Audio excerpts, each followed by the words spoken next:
Ce rappel vaut son pesant d'or. Car, c'était à l'époque du tyran et mégalomane Mobutu Sese Seko, où le simple fait de se déclarer opposant était assimilé à un crime de lèse-majesté et puni comme tel. Que le fils d'une telle icône décédée il y a un peu plus d'un an à Bruxelles, succède à son père, a une charge à la fois affective et symbolique.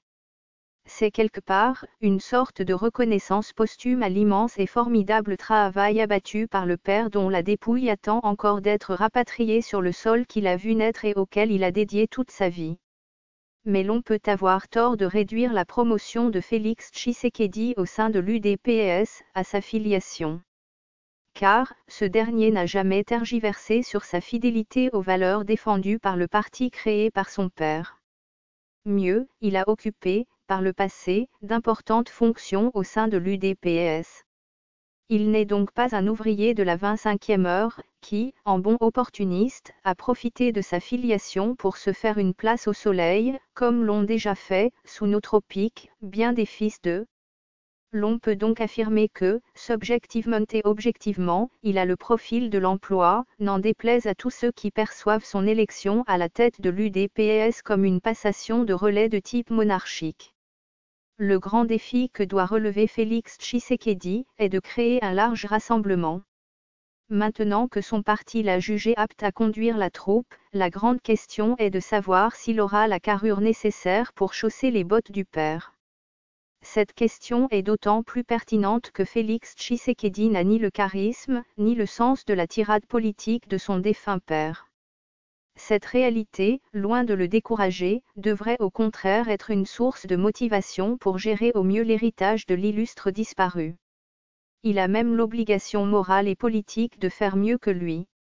C'est la seule façon pour lui d'empêcher que son géniteur ne meure une seconde fois et de démontrer à la face des Congolais et du monde entier qu'il est digne de la confiance lui portée par ses camarades de parti. En tout cas, pour lui, le plus dur reste à venir. Le moins que l'on puisse dire est que son mandat, à la tête du parti, ne sera pas un long fleuve tranquille. Car, des écueils et non des moindres, se dresseront sur son chemin. Déjà, dans la grande famille UDPS, il fait l'objet de tirs groupés émanant principalement de l'aile dirigée par le Premier ministre Bruno Tshibala. Cette tendance n'a d'ailleurs pas dit son dernier mot, puisqu'elle avait attaqué en faux la décision signée par le secrétaire général de l'UDPS Tendance Tshisekedi, convoquant le congrès de ce parti. Sans être concerné par les affaires intérieures de ce grand parti, l'on peut se permettre de saluer la position du Conseil national de suivi de l'accord de la Saint-Sylvestre. Cette structure a, en effet, estimé, au moment même où le nom du parti est au centre d'une controverse, que c'était bien l'aile Tshisekedi qui était le véritable dépositaire du nom du parti. Cette structure, à la fois morale et politique, a eu le nez creux. Car, le scénario catastrophe pour la démocratie au Congo, aurait été qu'elle se plancha du côté de Bruno Tshibala. Ce point de vue s'appuie sur le fait que ce dernier a tous les attributs d'un imposteur et d'un félon achevé. Car, si l'honneur lui revenait de prendre la tête de l'UDPS au détriment de Félix Tshisekedi, il n'aurait aucun scrupule à le prostituer sur l'autel de ses propres intérêts. Cet homme est d'autant plus dangereux pour l'UDPS et pour la démocratie, que tout le monde sait aujourd'hui qu'il est prêt à vendre l'âme du parti au diable Kabila. Le deuxième écueil auquel Félix Tshisekedi doit s'attendre, pourrait émaner du pouvoir. Car, celui-ci ne lui fera pas de quartier.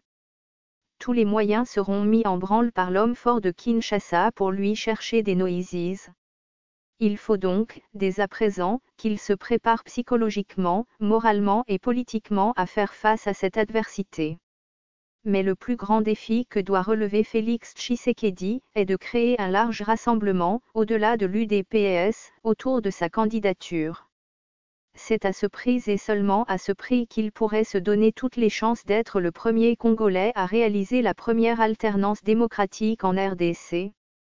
La balle est désormais dans son camp. C'est à lui de la jouer maintenant, de sorte à éviter de marquer contre son camp, contre la mémoire de son illustre père et contre l'alternance démocratique dont son pays a été sevré depuis l'indépendance. Ce fichier audio a été créé par Panopre T Basic, vous pouvez le télécharger sur www.panopre.com